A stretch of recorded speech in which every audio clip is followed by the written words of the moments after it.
Flaxborough's Municipal Institute possessed an atmosphere best described as resolutely adequate. It smelled faintly of old biscuits, civic upholstery, and the sort of varnish purchased by councils that regard shine as a moral failing.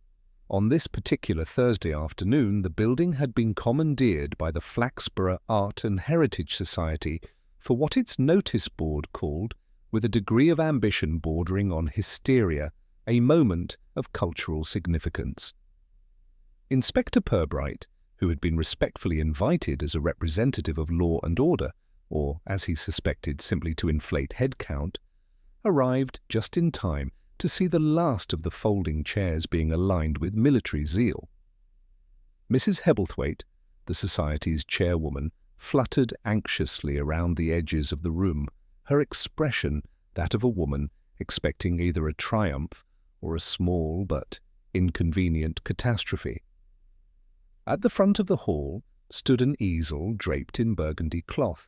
Behind it, a banner reintroduced to the world a name most attendees had not realized had ever left it.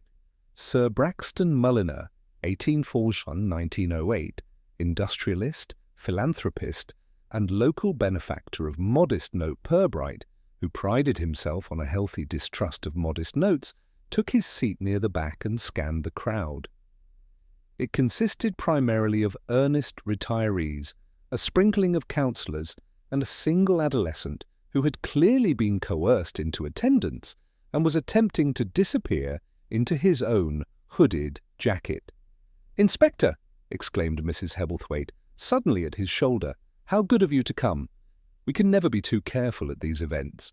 Art is terribly provocative, you know." Purbright considered the veiled painting with mild curiosity. "Is it?"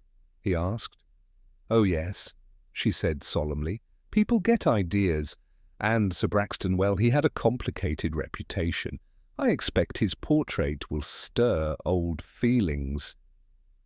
Purbright doubted that Sir Braxton had stirred anything more exciting than railway investments and late Victorian supper menus. Still, the event had already provided more entertainment than several council meetings combined. The proceedings began with a speech from Councillor Oxby, who was known primarily for two things, being loud in manner and small in achievement. He launched into a historical summary so meandering it resembled a leisurely walk through a bog. The crowd endured it with the stoicism of people accustomed to municipal time-wasting. At last, with the crescendo of someone who believed they were presiding over a renaissance, Oxby announced, "And so, without further delay, we restore Sir Braxton to his rightful place in Flaxborough's cultural memory." Mrs. Hebblethwaite tugged the cloth away. A polite, restrained clap began, and stopped almost instantly. A small, collective gasp followed, not a dramatic gasp, but a puzzled one, as if the audience had been expecting tepid soup and instead received soup at an unexpected temperature.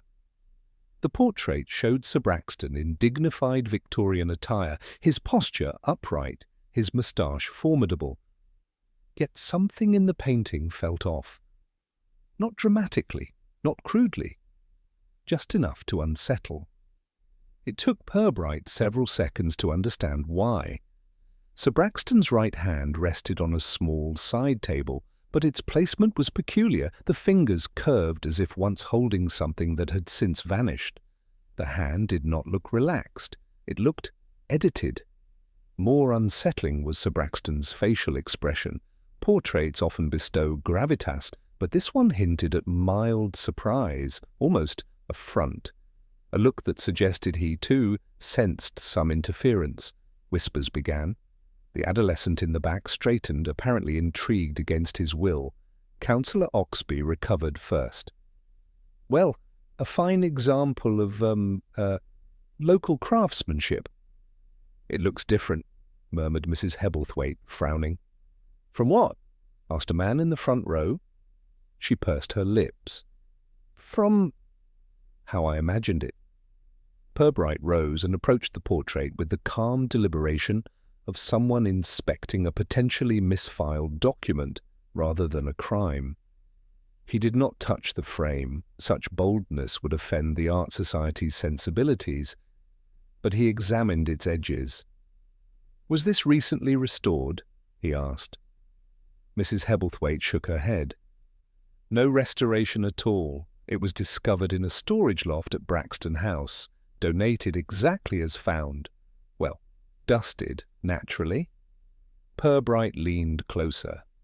There were faint differences in texture around the right hand. Subtle, professional, unobtrusive. Someone had repainted that area, but not recently. Certainly not within the past week. "What is wrong with it?" whispered someone behind him. "Nothing," replied another, "but it looks like it used to have something in it." "A glass?" someone suggested.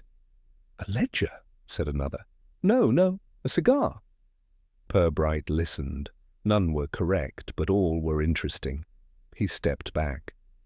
"Mrs. Hebblethwaite, might we know who handled the portrait after its discovery?" She blinked rapidly. "Oh, only a few of us. Myself, the curator at Braxton House, and 2 volunteers, and of course Mr. Spindle." "Mr. Spindle?" "The historian.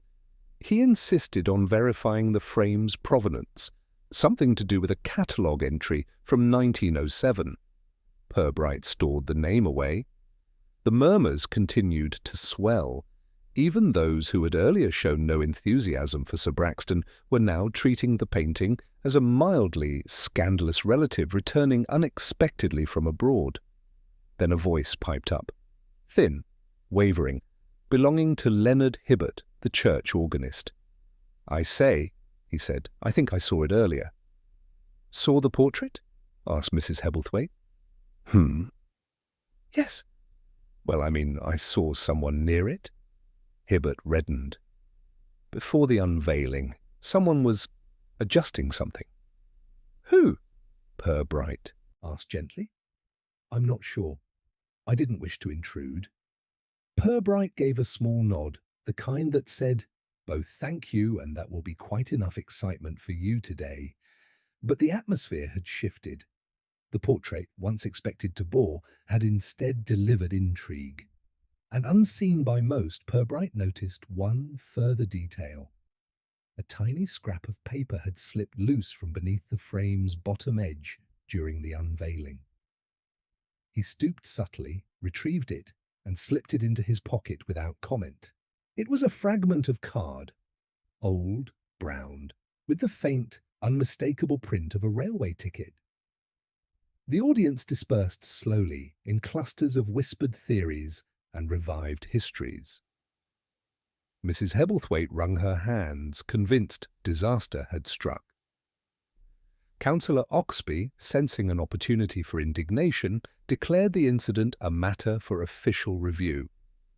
Only Purbright remained calm, thoughtful, watching as the last attendees drifted out. Flaxborough had seen grander crimes and sillier scandals, but this, a century-old portrait quietly altered, perhaps decades earlier, now stirring unexpected anxiety, was something different, something human. He stepped outside into the crisp afternoon, the scrap of railway ticket in his pocket rustling like a whisper from the past. By the following morning, Flaxborough had already processed, digested, and enthusiastically reinterpreted the previous day's unveiling into something far more colourful than reality had provided. What had been a slightly altered portrait became, through the town's conversational machinery, an act of subtle sabotage, a coded confession, a scandal revived, and, according to one particularly excitable rumour, a spectral intervention by Sir Braxton himself. Flaxborough's talent for embroidery was arguably its most consistent cultural achievement. Purbright, who had encountered this phenomenon in various forms over the years, was unsurprised to find Mrs. Teal at the bakery queue loudly advising anyone within earshot that the portrait had been tampered with by someone with deep emotional reasons, though she declined to specify whose emotions were involved. Standing behind her was the postmistress, who nodded solemnly and added, "It's always the quiet ones. which was her usual contribution to any local mystery, regardless of context. Near the market square, two elderly men were engaged in energetic disagreement about the identity of the object Sir Braxton's painted hand had once held. One was convinced it had been a pocket watch, symbolizing punctuality. The other argued for a riding crop, symbolizing discipline. Both were confident the missing item was the key to a long-buried scandal. Neither seemed troubled by the fact that they disagreed entirely. At the bus stop, a trio of schoolgirls speculated with solemn intensity that the portrait had been replaced entirely by a forgery. Their reasoning consisted mainly of the fact that they had overheard a conversation involving the words brushstrokes, museum, and dishonest, which they took to be incontrovertible evidence of wrongdoing. Purbright walked through the town with unhurried steps, observing these discussions without comment. He found it instructive, if not strictly helpful. Flaxborough's citizens frequently constructed theories more complicated than any case required, but their excitement revealed where social tensions lay, and tensions, however trivial, often pointed toward motives. By mid-morning he had reached the police station, where Sergeant Malley was sorting a stack of reports with the resigned air of a man who had long ago ceased to expect them to be interesting. "Morning, sir," Malley said, glancing up. "Assume you've heard the clamour about the portrait." "One or two whispers," Purbright replied mildly. "Anything of substance?" "Substance? No, sir." Malley hesitated. "Well, Councillor Oxby called twice. He's insisting we treat the affair as a deliberate cultural affront." His words. Purbright resisted the urge to sigh. "And what does he propose we do?" "Find the culprit," Malley said, then added, though he wasn't able to explain precisely what crime had been committed. Purbright removed his coat and settled into his chair. Quite. He withdrew the scrap of railway ticket from his pocket. In bright daylight, its print was faint but legible enough, a fragment of a destination name ending in bridge and a date stamp worn into obscurity. He studied it for several moments before placing it carefully inside an evidence envelope. "Would you like that looked into, sir?" Malley asked. "In due course.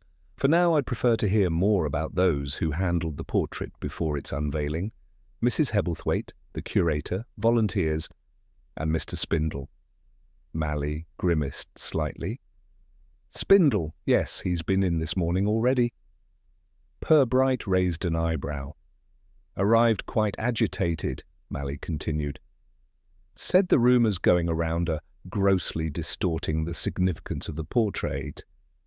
Wanted reassurance that the police would protect the integrity of local history. That seems ambitious of him." Malley's expression suggested he agreed. "I told him," Malley went on, "we don't yet know if anything unlawful has occurred." He became huffy. Purbright nodded thoughtfully. Spindle's reputation as a historian was mixed, respected by some for his enthusiasm, tolerated by others for his tendency to embellish. His anxiety might mean something, or nothing. Late in the morning, Purbright stepped out again, this time toward Braxton House, which stood at the far end of a quiet lane, fringed with evergreens and nostalgia. The curator, Miss Plimsoll, met him at the door, her hair pinned in a style that suggested she believed historical consistency extended to personal grooming.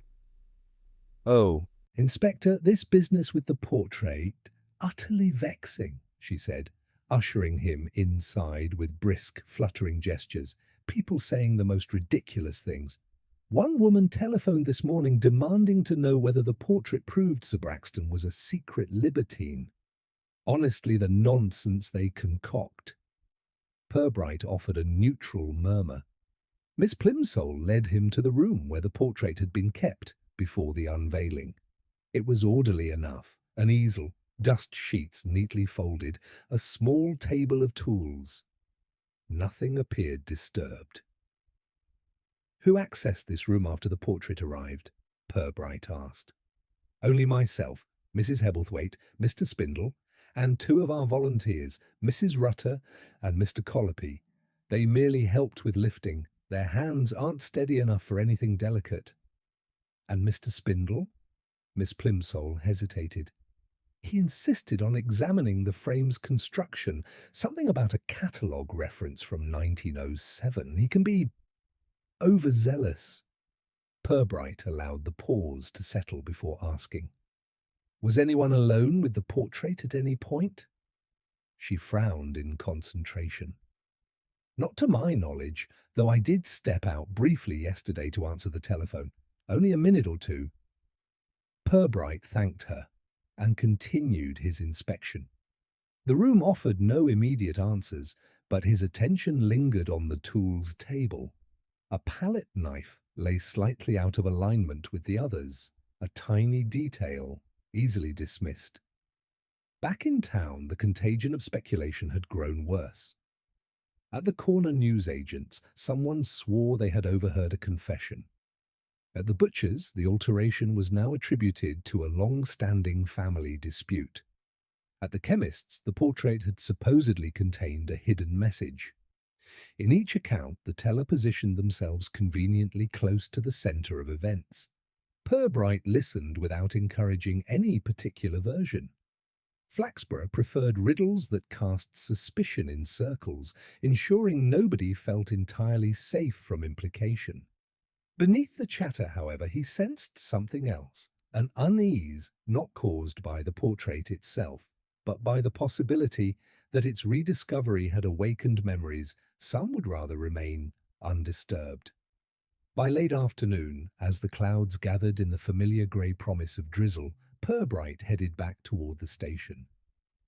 A town's noise could be helpful, but only when sifted carefully. Somewhere among the exaggerations and misunderstandings was a sliver of truth, small, misplaced, and waiting quietly to be noticed, just like Sir Braxton's altered hand. And so the day ended much as it began, with more opinions than facts, more excitement than clarity, and Purbright's calm sense that something faint but genuine lay beneath the swirl of talk, waiting for the right moment to surface. By the following morning, the excitement over the portrait had settled into a steady hum. Not diminished, merely reorganized into more manageable packets of speculation. Flaxborough excelled at digesting mysteries into comfortable conversational portions, and Purbright, as he walked up the steps of the Municipal Institute once again, sensed that the town had reached the stage where people believed they now possessed insight rather than rumor. This stage was often the most misleading. He had arranged to speak first with Mrs. Hebblethwaite, who had requested the meeting with the air of someone expecting vindication. She ushered him into a small side room lined with framed prints of local landmarks, all possessing the faintly despondent look of places painted more enthusiastically than they had ever been lived in. "Inspector, I simply must clarify that the unveiling was properly organized," she said at once, folding her hands tightly. "I cannot have anyone thinking I allowed tampering." Purbright offered her his gentlest smile. "I don't believe anyone suggested negligence." "People imply things," she said, lowering her voice as though walls might gossip, especially if they envy one's position. "Your position being—" "Responsibility," she said vaguely, "for cultural matters." Purbright listened as she recounted in exhaustive detail each step of the portrait's arrival, storage, dusting, and transportation. There were no revelations, but her defensiveness was instructive. He asked only minimal questions, allowing her anxious corrections to reveal more than her statements. When she reached the moment she had briefly left the room, she paused, then added hurriedly, "It was only to answer the telephone. Hardly long enough for anyone to do anything at all." Purbright nodded. "Of course." He left her in a calmer state than he had found her, which was often the real purpose of these early conversations. But her nervousness, though perhaps merely personal temperament, lingered in his mind as he made his way to the parish church. Leonard Hibbert, the organist, had agreed, reluctantly, to meet. He greeted Purbright at the vestry door with the expression of a man worried he was about to be blamed for something he had only half seen. "I didn't mean to cause trouble," Hibbert said immediately, leading him inside. "It was only a passing remark. People shouldn't take me too seriously. I don't have that sort of authority," Purbright reassured him. "You simply mentioned you saw someone near the portrait before the unveiling." "Well, yes, or rather I saw someone in the room." Hibbert fiddled with a hymn book, opening and closing it nervously. "But I didn't see them doing anything." Purbright let silence settle, giving Hibbert room to continue at his own pace. After a moment, Hibbert said, "I had come early. I thought there might be refreshments." He flushed. There weren't. "But I passed by the preparation room. The door wasn't fully closed." "And you noticed someone inside? A shape, a movement, someone leaning near the easel, perhaps? I wasn't sure, and I didn't want to pry." "A commendable instinct," Purbright said mildly. "Could you describe the person? Height, build, clothing?" Hibbert paled. "I didn't look directly. It would have been rude. I assumed it was Mrs. Hebblethwaite or one of the volunteers. They all bustle about." Purbright considered this. A timid man's reluctance to observe too closely was understandable, even predictable. But his admission suggested an opportunity someone might well have taken. Before leaving, Purbright asked, "Did anyone seem particularly flustered during the event?" Hibbert thought hard. "Well, Mr. Spindle came in late. He looked rather warm, as though he'd hurried. But he always looks like that, doesn't he?" Purbright withheld judgment. "Sometimes," he said. His next visit took him, inevitably, to Mr. Spindle himself.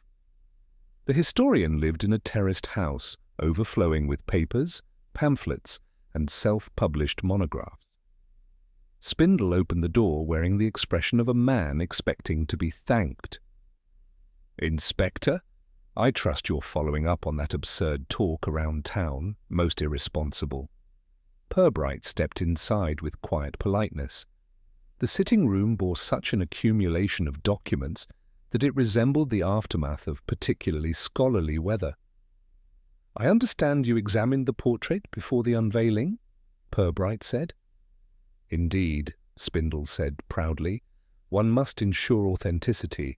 There was a catalogue entry suggesting the frame had been repaired in 1907. Naturally, I needed to verify it."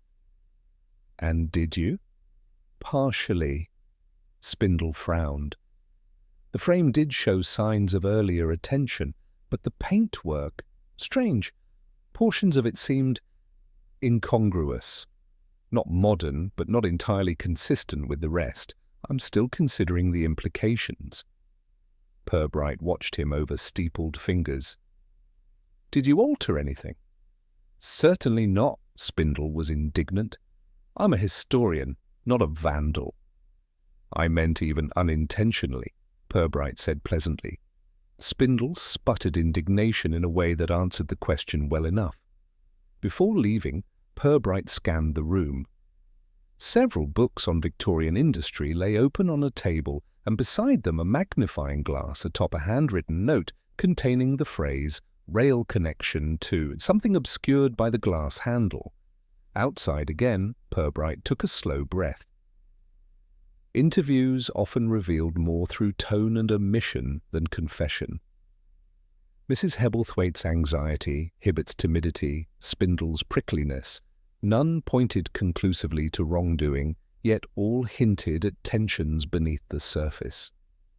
His final stop of the day was the small tea-room near the square, where the two volunteers, Mrs. Rutter and Mr. Colopy, were taking their habitual late-afternoon tea.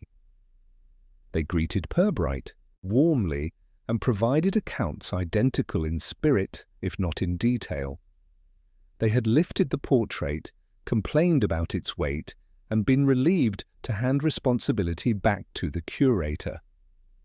Neither had noticed anything odd, or at least neither believed they had. But Mrs. Rutter did mention in passing that when they arrived at the Municipal Institute on the morning of the event, the door to the storage room had been unlocked.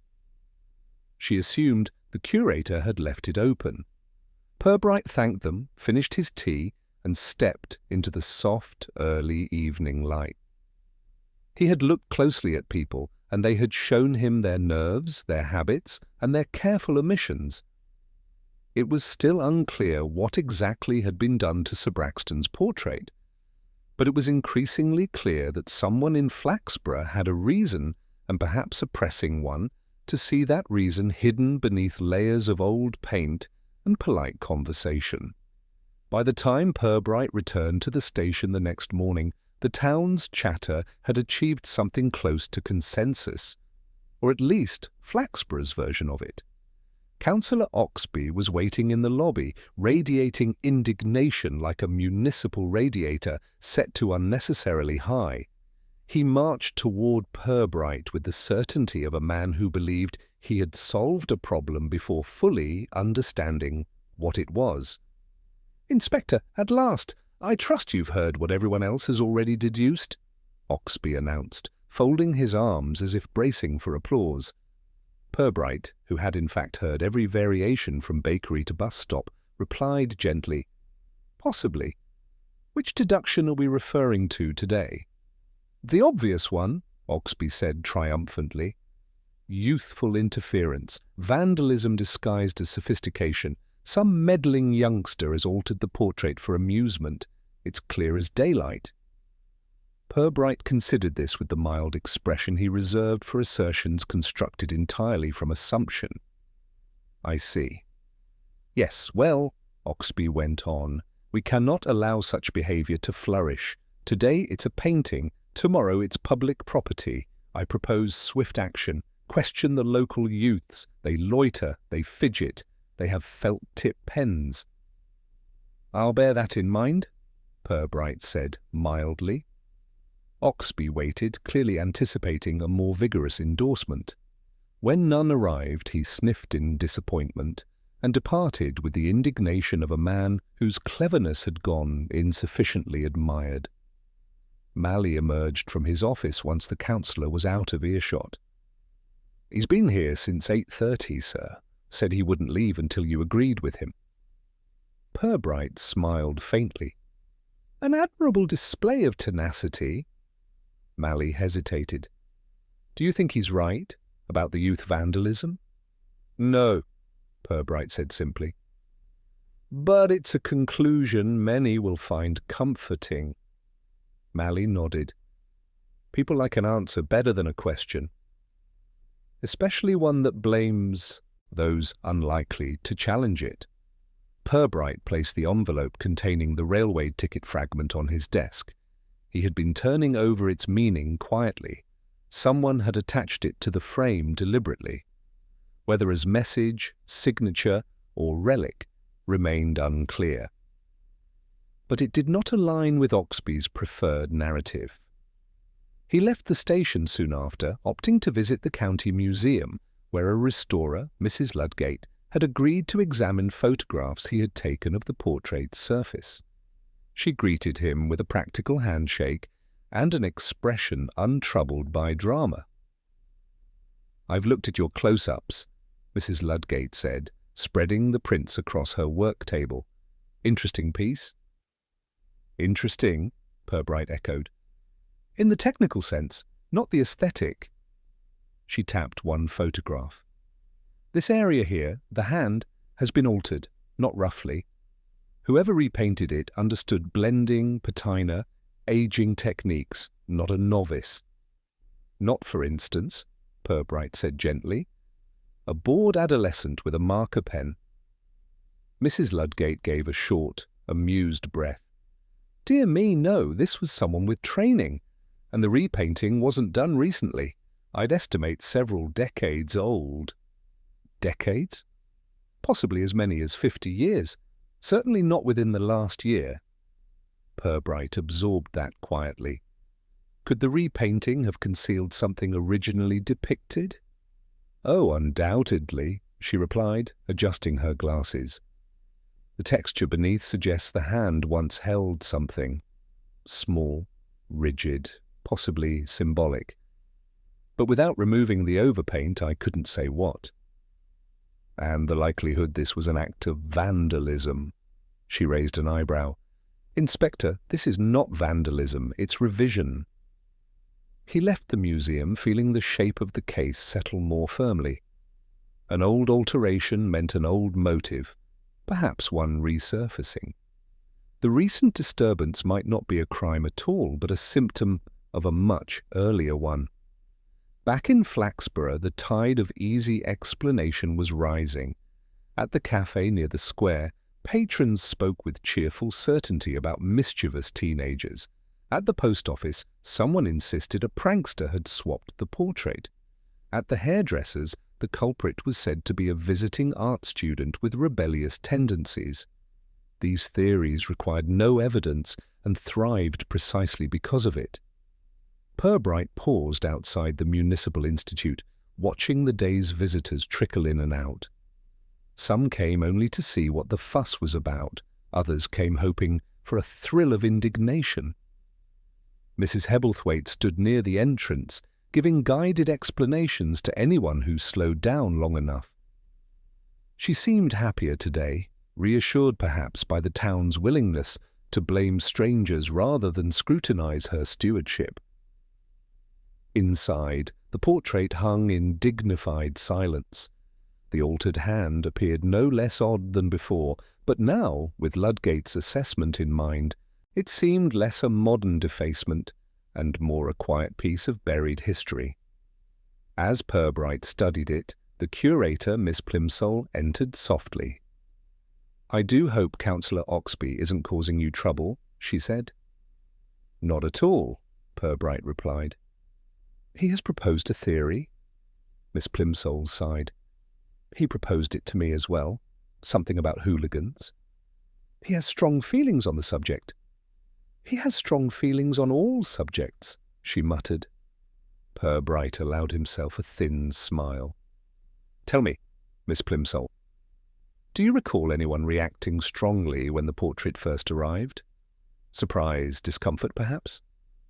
She pondered this. Well, Mr. Spindle was unusually intense. He insisted the portrait's provenance suggested a missing item, something important. He said the family had once been involved in a railway controversy. A railway controversy? That's how he described it, though Mr. Spindle tends to consider anything occurring before 1910 to be a controversy. Purbright inclined his head. Still, worth noting.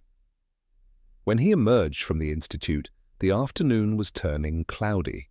He stood for a moment at the top of the steps, listening to the threads of conversation drifting from the street. The story had settled into its convenient shape, and most people were content with it. Only a handful sensed something more, and those were the ones Purbright intended to watch. The easy conclusion had taken hold, neat, reassuring, and wrong. But beneath it lay a different layer entirely, one that would require more than town gossip to uncover. And as he walked back toward the station, Purbright felt the subtle momentum of the case shifting, slowly, quietly, towards something older and far more deliberate than mischief. The drizzle that settled over Flaxborough the next morning seemed to dampen everything except speculation. The town, reassured by its tidy conclusion of youthful mischief, had already begun drifting back toward routine. But Purbright, who trusted routine even less than excitement, arrived early at the Municipal Institute with the quiet certainty that the case's simplest element had not yet been properly examined. He walked into the exhibition hall alone. The portrait of Sir Braxton hung in its designated place, dignified despite its controversial hand, and greeted him with the same faintly affronted expression as before.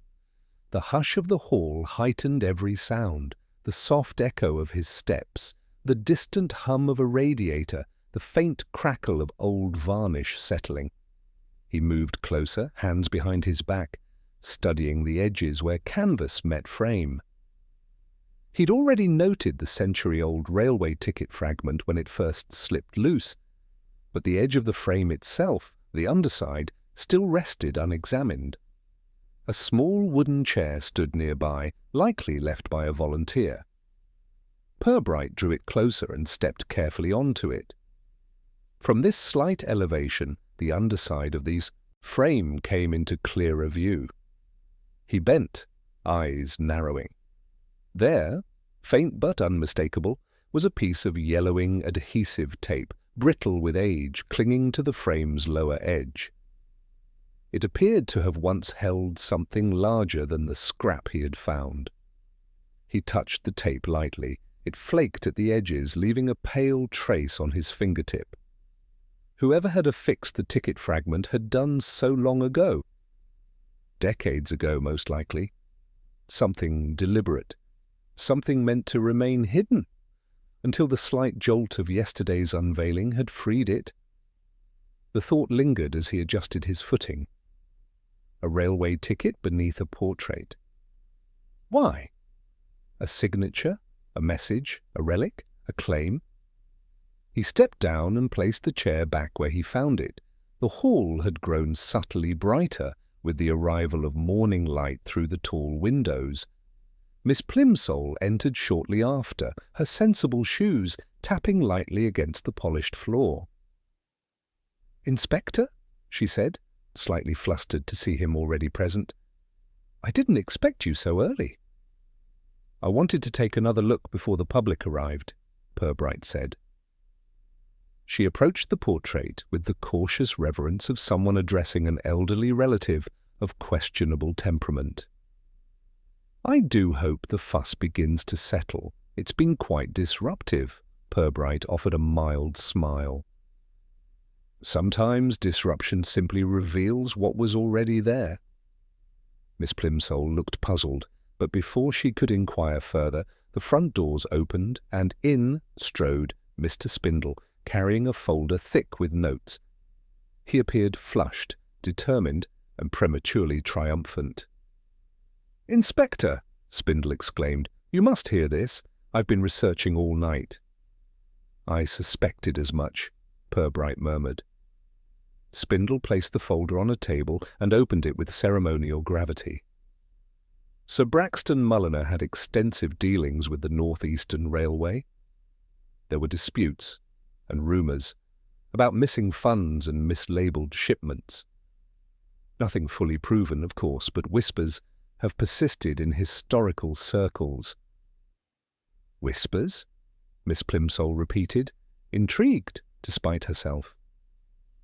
"The important part," Spindle continued, ignoring her, "is that there was talk of an incriminating document, something that might have implicated Sir Braxton in irregularities, a ticket, perhaps, or a ledger.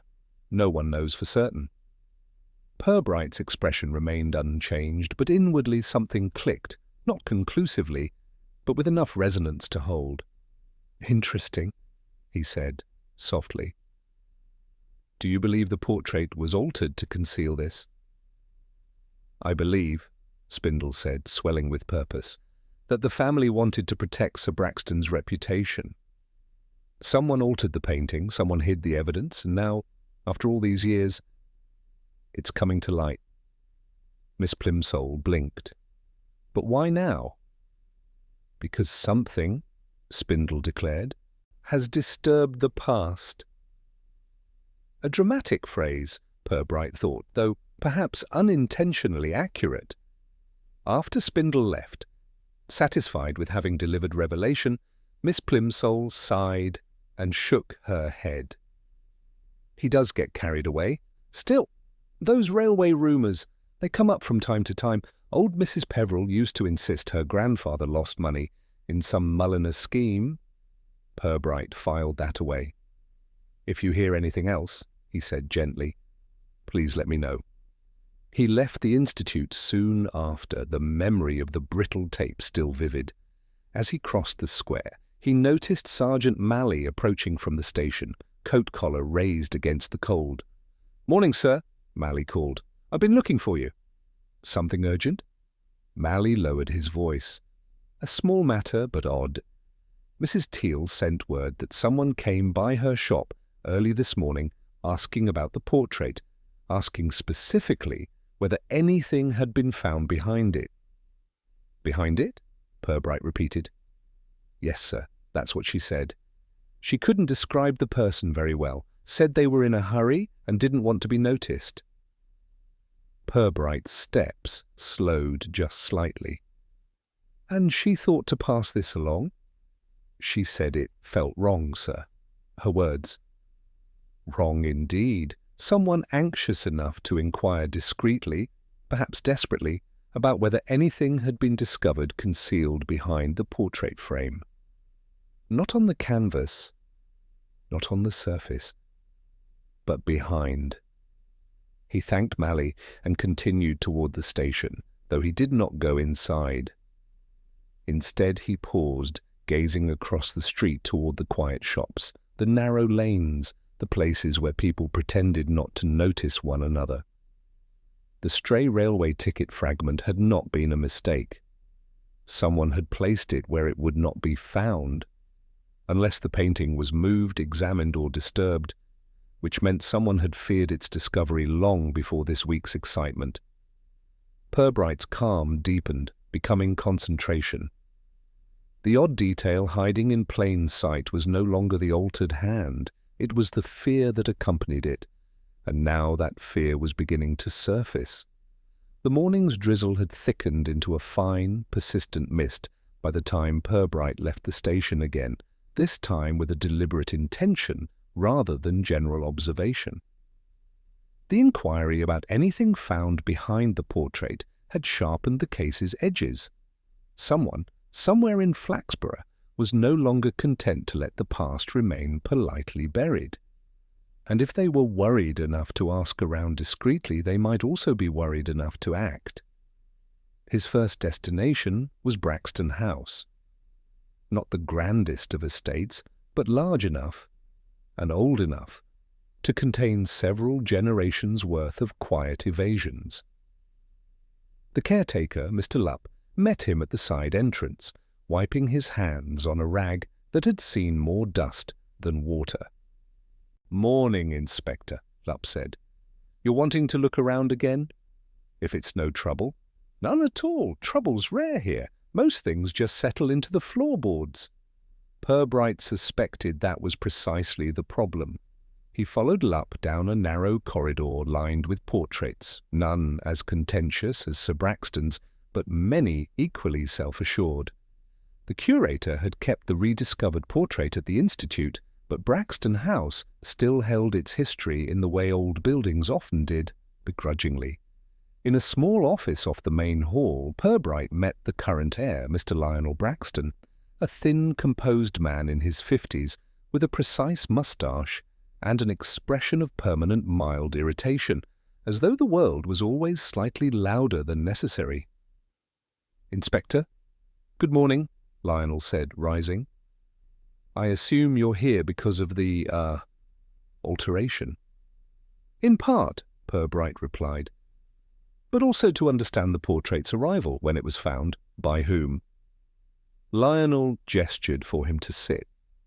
"It came to light 3 months ago. I was clearing one of the storage lofts. My late aunt was something of a hoarder, and the portrait was tucked behind an old wardrobe. I'd forgotten it even existed." "Forgotten, or preferred not to remember?" Purbright asked gently. Lionel gave a faint, humourless smile. "Sir Braxton's legacy is complicated. There were business ventures some found questionable." "Railway ventures?" Purbright said, watching him carefully. "Yes," Lionel admitted. "Rumours, mostly. Nothing conclusively proven." "But rumours can be persistent."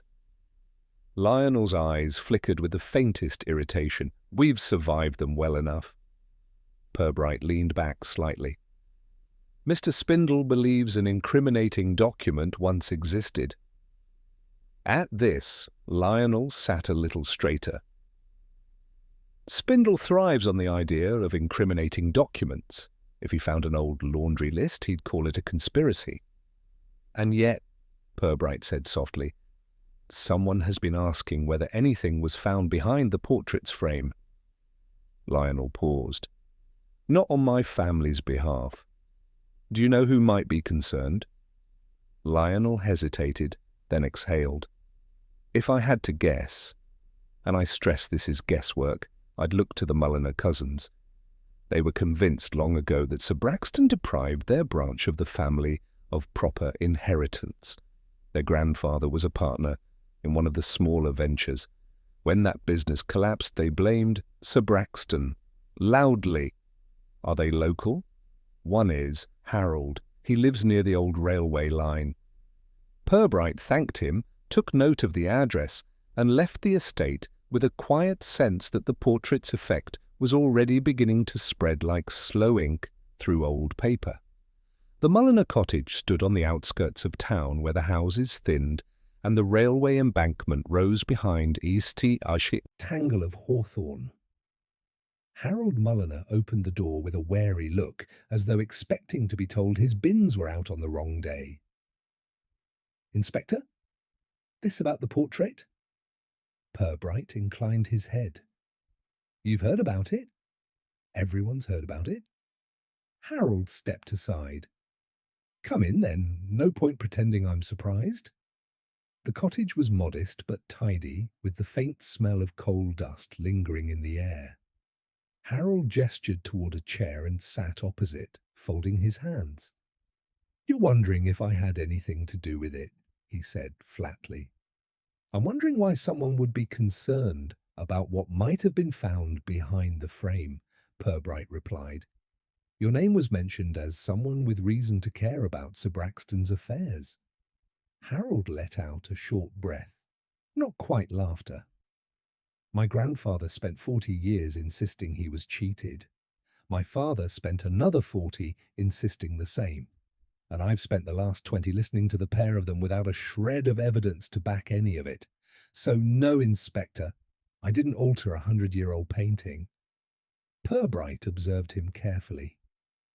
Harold's face held sincerity, but sincerity was never as useful as motive. You've never gone looking for proof? Purbright asked. Once, Harold admitted. When I was younger, I wrote to some archive, asked for records, got nothing useful, lost interest.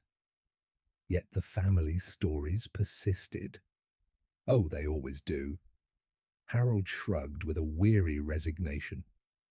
But they're more grievance than fact. Purbright left with no certainty about Harold's involvement, but with a distinct impression the man feared being misunderstood more than being guilty. On the walk back toward town, Purbright mulled over the widening set of connections, the historian with his dramatic theories, the heir with his guarded resentment of family legacy, the cousins lingering in half-believed scandal, the curator navigating propriety, the anxious chairwoman, the timid organist, and the unknown visitor inquiring after the hidden scrap.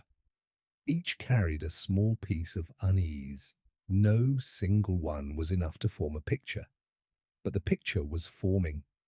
He returned to the square just as Mrs. Rutter hurried toward him, cheeks pink with exertion. Inspector, I didn't want to bother the station, but, well, something odd happened this morning. Purbright gave her his full attention. What sort of odd? It's probably silly, she said. But the door to the storage room at the Institute, the one where the portrait was kept, it was ajar again today, not wide, just enough to notice. And no one should have been in there. No, she said quickly. Miss Plimsoll was quite certain she'd locked it yesterday. Purbright felt a small, quiet shift, the kind he always trusted. Someone was circling back, to the room, to the frame, to the past. Thank you, He said and meant it. As Mrs. Rutter hurried away, Purbright remained still for a moment, the drizzle soft against his coat. The circle of people touched by Sir Braxton's portrait was widening, not dramatically, but inevitably, like ripples from a stone dropped long ago, only now touching the present shore. Someone, he thought, had waited a long time for something to stay hidden. And someone else, perhaps unintentionally, had already begun to reveal it. The following morning arrived with an unusual hush, as though the town itself was pausing to listen.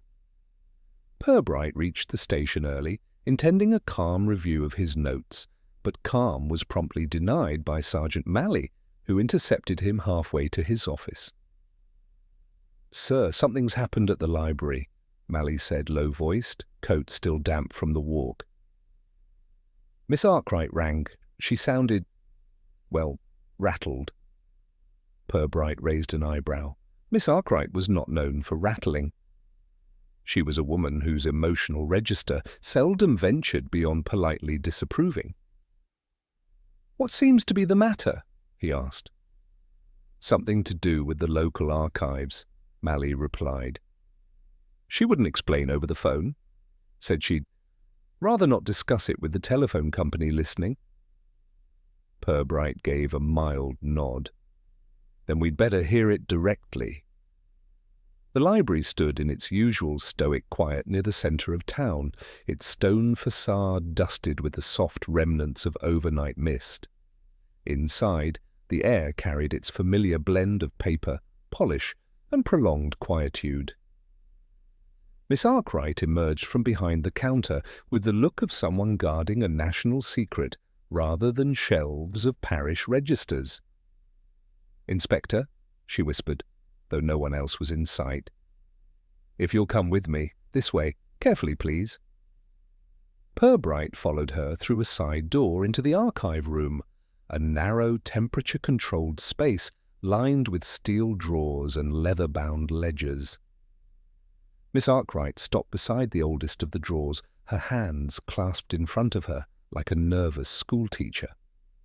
"This drawer," she said with gravity, "was unlocked when I arrived this morning." Purbright examined the drawer.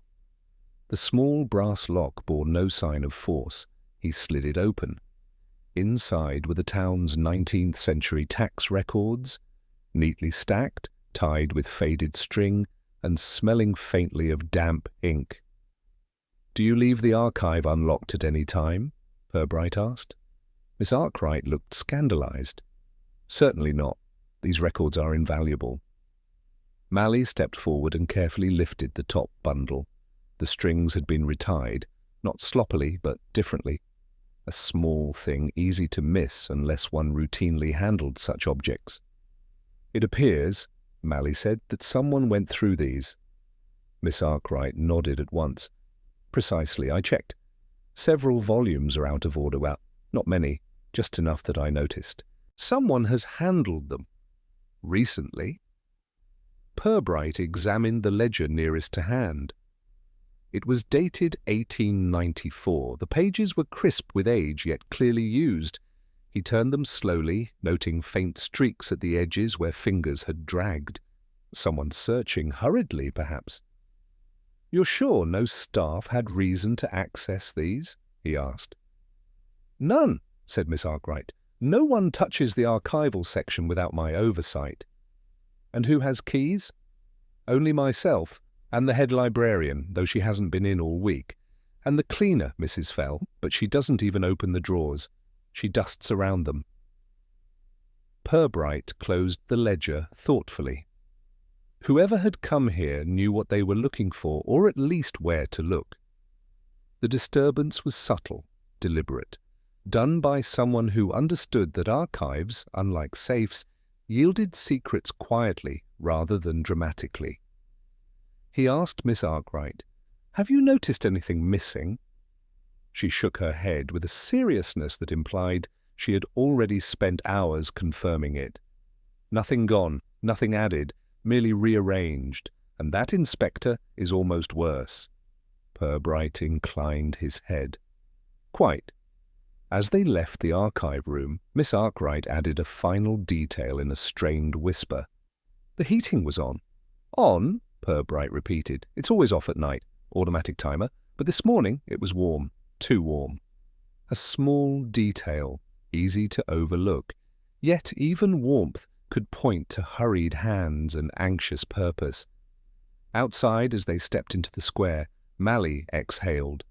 So someone was in the Institute's storage room, and now the archives. And both disturbances, Purbright said calmly, relate to the past, not the present. Mally frowned. Do you think Spindle?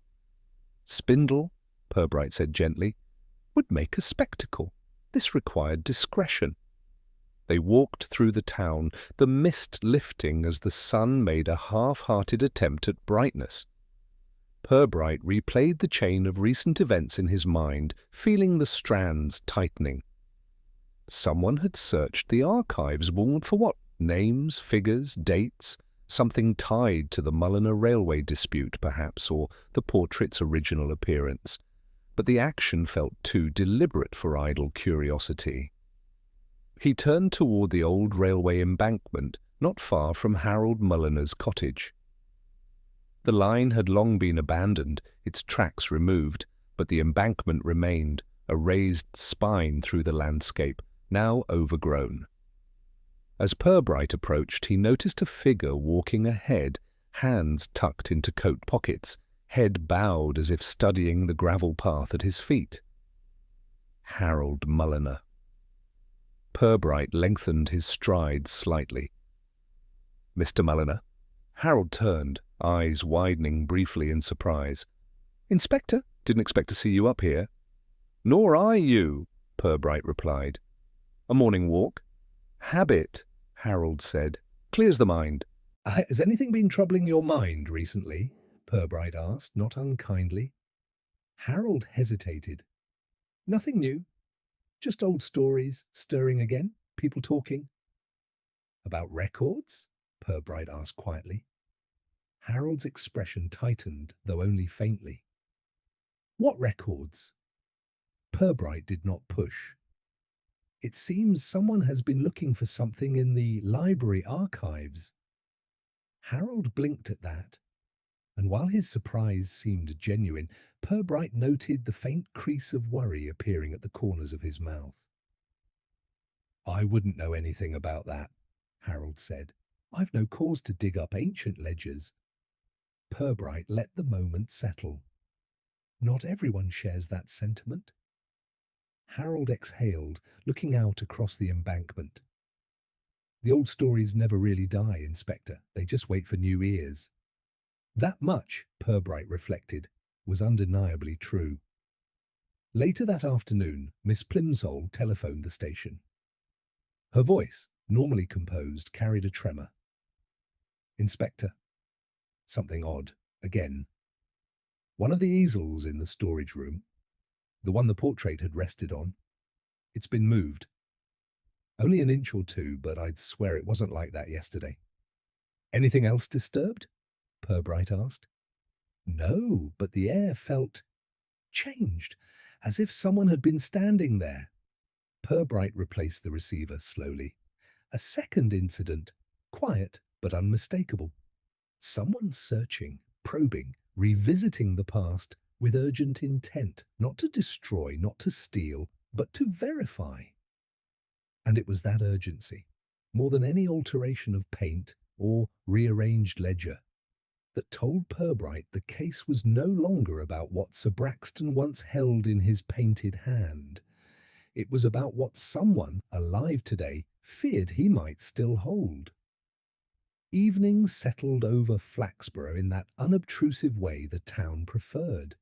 Quietly, without ceremony, the last of the daylight withdrawing as if careful not to interrupt anyone's routine. Purbright returned to his office long after most of the staff had gone home, and the station was filled with the soft, hollow stillness that invited thought rather than action. He loosened his tie, set his hat on the cabinet beside him, and sat at his desk with the slow, deliberate composure of a man sorting not papers, but impressions, and finding as usual that impressions required far more careful handling. The railway ticket fragment lay on the blotter before him. He turned it gently between his fingers, noting again the faded lettering, the torn edges, the faint smear where glue had once held it firmly in place. A trivial scrap, yet one treated with surprising reverence by whoever had hidden it beneath the portrait's frame. Not vandalism, not whim, something older, something preserved. Purbright leaned back, letting his gaze drift across the dim room. The heater ticked occasionally, expanding metal cooling from the day's warmth, and he found himself listening not to the room, but to the echoes of the past 2 days, the nervous habits, the careful omissions, the anxious glances. He thought first of Mrs. Hebblethwaite, fluttering with the desperate politeness of someone holding a fragile sense of control. She had seemed terrified not of the portrait's mystery, but of the possibility that it could reflect poorly on her stewardship. When she spoke of the event, her words carried the tremulous edge of someone who feared being blamed for a breach she did not understand. Then Miss Plimsoll, brisk, capable, but increasingly uneasy. She had tried to maintain a curator's composure, yet twice now she had noticed tiny disturbances, a door left ajar, an easel moved by inches, the intangible but unmistakable feeling of a space recently occupied. She was not prone to exaggeration. Her unease mattered. Leonard Hibbert, timid, easily flustered, had offered the truth without quite realizing it. He had seen someone by the portrait before the unveiling, but had lacked the confidence to observe clearly. His reluctance, honest though it was, created gaps, and gaps, Purbright knew, were precisely where truth tended to hide.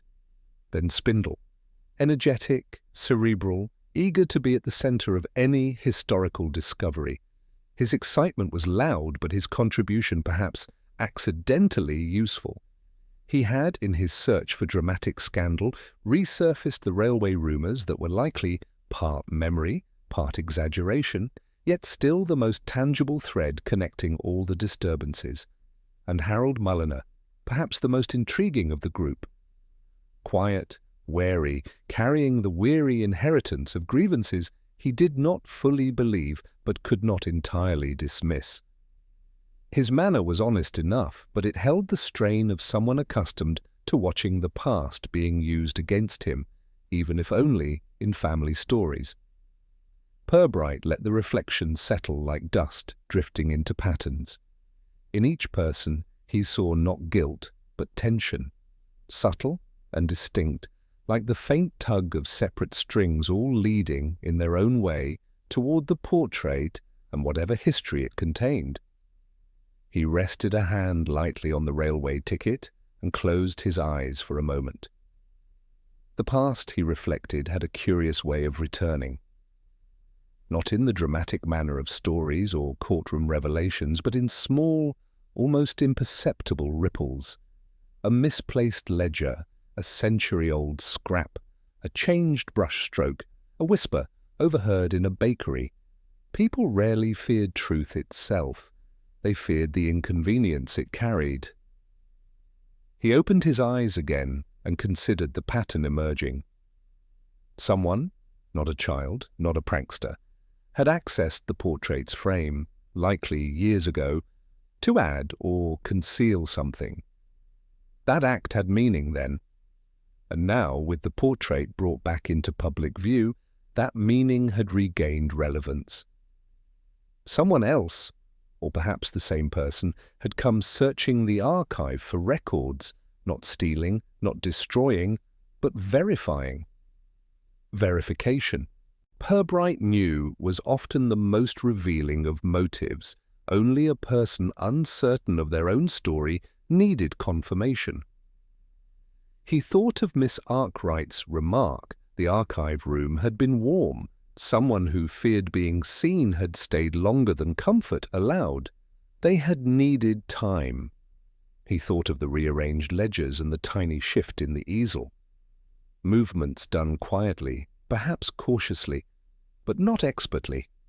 Someone familiar enough with the environments to navigate them, yet inexperienced enough to leave faint traces. He thought, too, of the nervous question asked in Mrs. Teal's shop. The inquiry about whether anything had been found behind the portrait, not in it, behind it.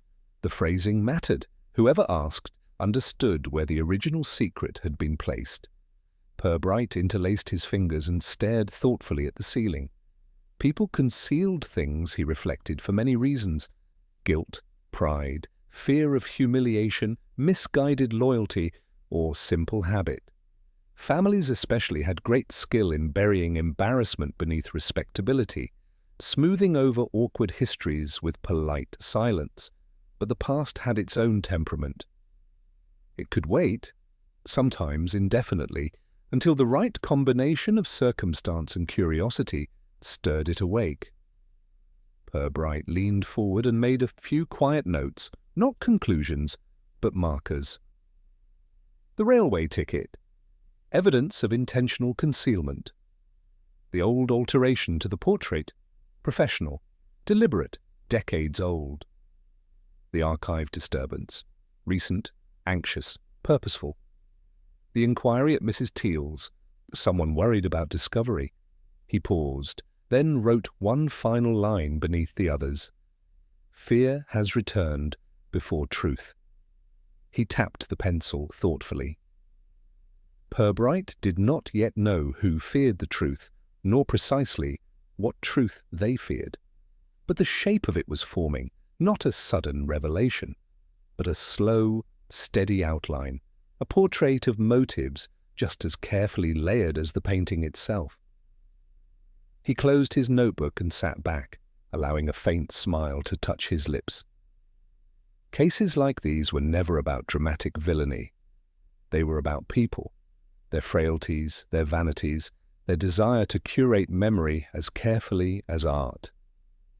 Outside, the last traces of daylight faded into quiet darkness. Purbright didn't mind. The darkness, like the truth, never hurried, and neither did he. Purbright arrived at the County Museum the next morning with a purposeful calm, the kind that formed when threads of a case had tightened just enough to warrant a gentle pull. The curator, Mrs. Ludgate, greeted him with her usual concise politeness, and he explained that he wished to borrow a quiet corner of the restoration room for a small discussion. She obliged immediately. Purbright's requests rarely came without reason. He arranged 3 chairs in a loose semicircle, positioned with the kind of care that suggested informality while ensuring he could observe every reaction. When the seating was set, he asked Sergeant Malley to invite 3 individuals to the museum, Miss Plimsoll, Mr. Spindle, and Harold Mulliner. Their names, spoken together, made an odd trio: curator, historian, and reluctant heir to resentment. Yet they were the 3 whose behaviour rested closest to the unsettled heart of the matter. Miss Plimsoll arrived first, brisk and anxious, smoothing her skirt as she entered. "Inspector, you said this was urgent?" "Not urgent," Purbright said, "merely timely." Spindle followed moments later, carrying additional notes, as though the truth might be coaxed from sheer documentation. He seemed faintly irritated to find others present. "I assumed this was about my research," he murmured. "It may relate," Purbright replied pleasantly, offering no specifics. Harold Mulliner, last to arrive, entered with the wary caution of a man who expected reproach from every institution he stepped into. He nodded curtly at the others, but chose the chair furthest from them, folding his arms loosely as he settled. Once they were seated, Purbright remained standing. His posture, though relaxed, held a precise stillness that encouraged attention without commanding it. "Thank you for coming," he began. I'd like to clarify a few matters regarding the portrait of Sir Braxton, and I felt it better we speak openly and together." Miss Plimsoll stiffened slightly. Spindle leaned forward with scholarly hunger. Harold watched the floor. Purbright continued in a tone of friendly curiosity. "We know, of course, that the portrait was altered many years ago. A subtle professional revision, nothing recent. And we know someone attached a railway ticket fragment beneath the frame, decades old, but intentionally placed." Spindle's eyes gleamed. "A clue left by the original restorer." "Perhaps," Purbright said mildly. "Or perhaps by someone hoping the painting would never be re-examined." Harold shifted in his seat, glancing briefly at Spindle before looking away. Purbright let the silence settle, warm and undemanding. Then he added, "And we know someone has recently taken an interest in the archives, a careful interest. No theft, nothing destroyed. Merely verification." Miss Plimsoll clasped her hands, knuckles whitening. "Inspector, if you think I don't," he said gently. She exhaled. Purbright's gaze swept the three faces. Anxiety, anticipation, guarded resignation. The tension between them was soft, almost invisible, but unmistakably present. He moved to a small table behind him, lifted a narrow cardboard folder, and placed it on his lap before sitting down at last. "You see," he said quietly, "I've been thinking about why someone would fear the rediscovery of this portrait. Why its reappearance, after so long in storage, would prompt late-night archive visits and discreet inquiries. Not to expose a lie, but to confirm one." He opened the folder slowly. Inside lay an enlarged photograph, the underside of the portrait frame, adhesive tape still clinging, the faint outline where the ticket had been pressed. Miss Plimsoll flinched almost imperceptibly. Spindle leaned in as though invited. Harold stared at the photograph with a strange, tight stillness. Purbright did not push. He allowed the weight of the image to do its work. Finally, he said, "Someone attached this ticket not to send a message, but to anchor a story, a reminder of a truth they feared might be forgotten. And when the portrait resurfaced, someone else, perhaps fearing that truth, returned to see whether the old evidence remained." Harold's voice emerged low and unsteady. "Inspector, if you're implying I—" Purbright raised a hand in a gesture both polite and firm. "Mr. Mulliner, I am implying nothing. I am observing." He let the words hang, calm and undemanding. Then he turned to Spindle with the faintest trace of curiosity. "Mr. Spindle, when you examined the frame earlier, did you notice any adhesive marks?" Spindle blinked. "No, I wasn't looking for them." "Indeed," Purbright replied softly. "Because your interest has been in drama, not detail." He turned next to Miss Plimsoll. "You, however, noticed the easel's position change. Small things unsettle you." Miss Plimsoll swallowed. "Because I knew they weren't right." "And that honesty," Purbright said kindly, "is why I trust your observations." He allowed another pause, the kind that lifted pressure rather than intensifying it. Finally, he shifted the photograph slightly toward Harold. "You once sought your family's truth," he said, and the archives were silent. "I wonder, not accusing, merely wondering, whether someone else, perhaps someone who heard the same old stories, felt compelled to check once more." Harold looked up then, meeting Purbright's eyes with a flicker of something between fear and relief. "I didn't go to the archives," he said, voice tense but steady. "But someone did ask me recently what my grandfather always claimed, someone very worried." Purbright leaned in slightly, not pushing, simply opening a door. "And who was that?" Harold hesitated, then said softly, "Lionel Braxton." Spindle inhaled sharply. Miss Plimsoll blinked. Even Malley, standing near the doorway, shifted his stance. Purbright nodded calmly. "Thank you. That fits." Before the others could react, he stood again. "You see," he continued gently, "I needed to know who felt enough pressure to verify an old truth. So I set this meeting, not to accuse, but to observe. You've all shown me what I needed to know." He closed the folder and stood.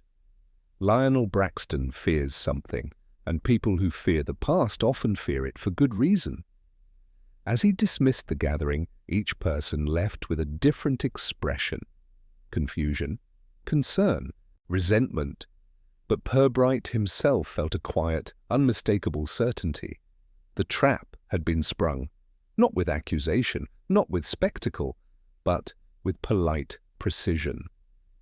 And now the person who had tugged most desperately at the threads of the past had revealed himself, without even being present.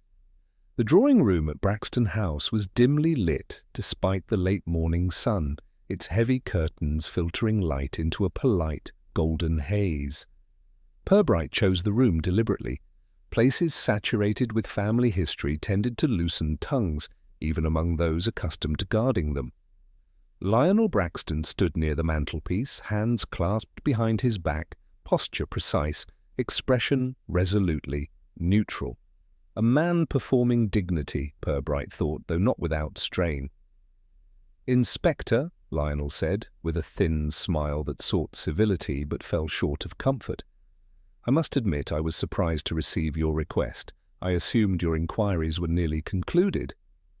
"In a manner of speaking," Purbright replied, taking a seat with gentle ease. "There are only a few matters I wish to clarify. I prefer to do so in person." Lionel hesitated but joined him, perching on the edge of a nearby chair, as though prepared to stand at any moment. Purbright began softly, as though musing aloud. "This has been a curious affair, a portrait rediscovered, a century-old alteration, a railway ticket hidden behind the frame, and more recently someone revisiting the archives, not to remove or destroy, but simply to confirm." Lionel's jaw tightened just perceptibly. "Verification," Purbright continued, "a quiet act, often done by those who fear that rumour may be more than rumour." Lionel's composure flickered, the faintest tremor in the muscles of his cheek. "Rumour," he repeated cautiously. "There are always rumours." "There are," Purbright agreed. "But only some prompt late-night visits to locked archives. Only some lead to discreet questions in shops about what may or may not have been found behind an old frame." Lionel inhaled sharply. Too sharply to be natural. Purbright watched him with patient calm. "Mr. Mulliner mentioned you spoke with him recently. About old grievances, about the possibility that Sir Braxton's financial affairs were more complex than family stories suggested." Lionel's gaze drifted away, settling on a portrait over the fireplace. A woman in Edwardian finery, likely an aunt or grandmother, painted with an expression of practiced severity. Purbright waited. At last, Lionel said, "I only asked because the portrait unsettled me. When I saw it again, after so many years, it stirred questions I thought long buried." Purbright nodded gently. Questions such as what the original painter chose to depict in Sir Braxton's hand, before someone else chose to conceal it, or questions of why a railway ticket from that era would be hidden behind the frame. Lionel shifted, unable to disguise his discomfort now. "You think I know the answer?" "I think," Purbright said, still quiet, "that you fear the answer." Lionel looked down. For a moment, the room held only the soft shudder of the grandfather clock in the corner. Then Lionel exhaled, not dramatically, but as though releasing something he had carried for too long. "My father told me stories," he said. "Not the public ones, the private ones, the kind shared in low voices after a drink too many. Purbright inclined his head slightly. Go on. He believed, Lionel said slowly, that Sir Braxton kept a record of certain transactions, funds redirected, partners misled, and he believed that evidence, by whatever form it took, had been hidden. Not destroyed, hidden, so Sir Braxton could reveal it, if ever cornered. And the painting? Purbright asked. Lionel swallowed. My father insisted Sir Braxton originally held something in his hand, a small ledger perhaps, a document, or some token indicating where such evidence was kept. He claimed his grandfather saw the portrait before the alteration, before the family repainted it to depict Sir Braxton as an entirely respectable figure. A revision of history, Purbright murmured. Yes, Lionel said bitterly. A sanitized version. My father obsessed over it. He spent years searching for that proof. He died still believing it existed. And you? Purbright asked. Do you believe it? Lionel looked away again, his voice a thin thread. I don't know, I tried to forget it all. But when the portrait resurfaced, when I saw the hand again, he closed his eyes briefly. It looked exactly as my father described it. Something had once been there. And the archive? Purbright asked gently. Lionel stiffened. I went because I needed to know if my father's stories were just stories, if the ledgers from that period held gaps, anomalies, anything that would suggest missing funds, but I didn't take anything. I didn't alter anything. I only looked. And the inquiry at Mrs. Teal's shop? Purbright added mildly. Lionel flinched. I didn't realize she recognized me. I asked because I feared, genuinely feared, that something incriminating had been found behind the portrait, and that if it were made public, it would destroy what little remains of our family's reputation. Purbright regarded him with thoughtful calm. Or, he said softly, it might have vindicated those who believed Sir Braxton was not the unblemished figure history makes him. Lionel's voice dropped. I wasn't trying to hide a crime, Inspector. I was trying to understand the truth before it blindsided me, before it humiliated us. If something was discovered, I needed to know first. Purbright folded his hands. And the fragment of ticket? Lionel shook his head. That was not me. I'd never seen it before. I suspect it was part of whatever my father believed existed, perhaps placed there long before my time. Purbright let the silence settle, warm and steady. You see, he said gently at last, the painting was altered not to hide a crime, but to hide suspicion of one. The ticket fragment was placed to anchor a version of events your ancestors either feared or desperately wanted preserved. The truth, whatever the full truth, is old and incomplete. Lionel stared at him, eyes tired. So, there is no revelation, no proof? Purbright gave a quiet, almost sympathetic smile. There rarely is. History tends not to confess, it merely gestures. Lionel's shoulders sagged, relief and disappointment mingling in his expression. But, Purbright added, you did disturb archives without permission, and you caused, indirectly, a certain amount of concern. Yes, Lionel murmured. I understand. There will be no charges, Purbright said gently. Nothing was stolen, nothing damaged. You sought answers, unwisely, but not maliciously. Lionel closed his eyes for a moment, visibly absorbing this reprieve. Purbright stood. I will, however, ask that the portrait remain under proper care, and perhaps allow its history to be a little less curated. Lionel gave a soft, unsteady laugh. Perhaps that's overdue? Purbright nodded politely and moved toward the door. As he paused at the threshold, he glanced back. Mr. Braxton, he said softly, The past is seldom as tidy as families wish, but it rarely destroys us unless we let it. Lionel bowed his head, not in agreement, but in weary acceptance. Purbright stepped out into the corridor, the drawing room's heavy air closing behind him like the final page of an old chapter, one that had waited far too long to be read. Flaxborough had the remarkable ability to absorb a disturbance, digest it with quiet efficiency, and return itself to a state of gentle equilibrium as though nothing had ever been out of place. Within 2 days of Purbright's final conversation at Braxton House, the town had begun its steady drift back toward the reassuring monotony of everyday concerns. Rumours faltered, interest faded, and the portrait of Sir Braxton Mulliner resumed its decorative role rather than its accidental career as a catalyst for collective speculation.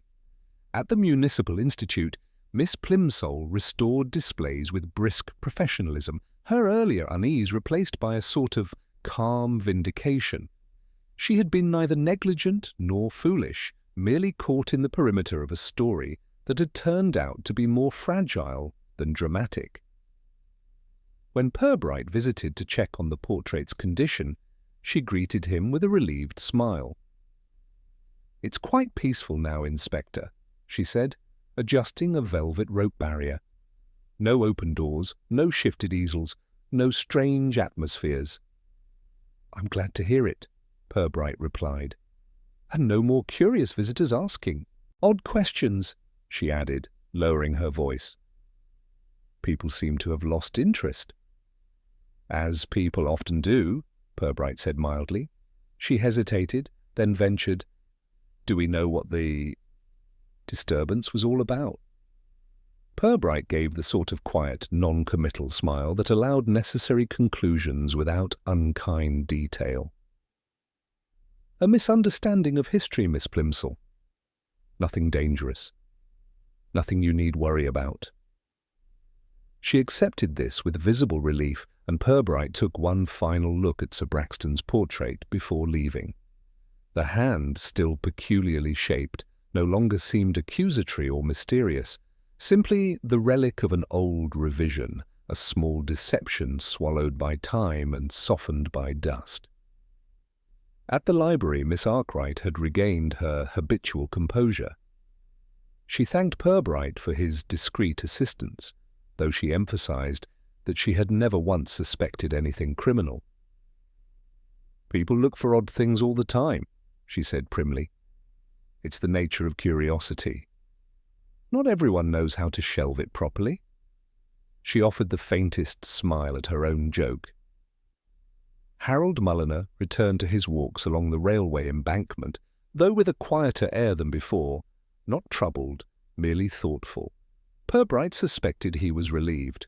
Old family burdens had a way of lingering long after their origins dissolved, and in Harold's case, the absence of scandal was a liberation of its own kind. Mrs. Hebblethwaite regained her confidence too, once the Art Society members reassured her that the portrait's unveiling had been distinctly memorable, even if the reasons were not entirely conventional. She embraced this version wholeheartedly and began planning an exhibit entitled The Rediscovered Heritage of Flaxborough, which promised to be both earnest and mildly inaccurate. As for Spindle, the historian, he adjusted quickly to the anticlimax. Within days he was enthusiastically pursuing a new theory involving a Tudor ledger, a misinterpreted parish symbol, and a local legend that everyone hoped he would one day explain concisely, though none expected it. The museum, the library, the institute, all resumed their natural rhythms, their minor rituals, their small-town cadences. Purbright, for his part, returned to paperwork. It was a particularly obstinate stack composed of minor complaints and administrative requests that required his characteristic combination of patience and quiet resignation. Sergeant Malley slipped into the office mid-afternoon with 2 cups of tea. "Quieter these days, sir," Malley said, handing him one. "Yes, Purbright replied, reviewing a form involving an improperly parked milk float. "Though quiet rarely stays that way for long." Mally hesitated. "Do you think anything else will come of the portrait business?" Purbright set aside the form and regarded the steam rising from his tea. "No, the matter is finished. What needed to be uncovered has been. What needed to remain discreet will remain so." Mally nodded, reassured. Purbright took a slow sip, then added, "Sometimes, Sergeant, the past simply asks to be acknowledged. Once we listen, it tends to settle." The afternoon deepened, and the station hummed with its familiar, unhurried activity. Outside, the sky took on a soft, pale brightness as the mist lingering over the rooftops thinned to nothing. Flaxborough's calm, like the portrait's altered hand, was shaped not by certainty, but by comfort. The town's quiet preference for stories that faded gently rather than insisted on being remembered. As Purbright turned back to his paperwork, he felt the case recede behind him, its threads neatly tied, its disturbances soothed. No triumphant revelation, no dramatic reckoning, just the steady restoration of local routine as unremarkable and essential as the ticking of the station clock. Flaxborough, resilient as ever, resumed its habitual calm. The end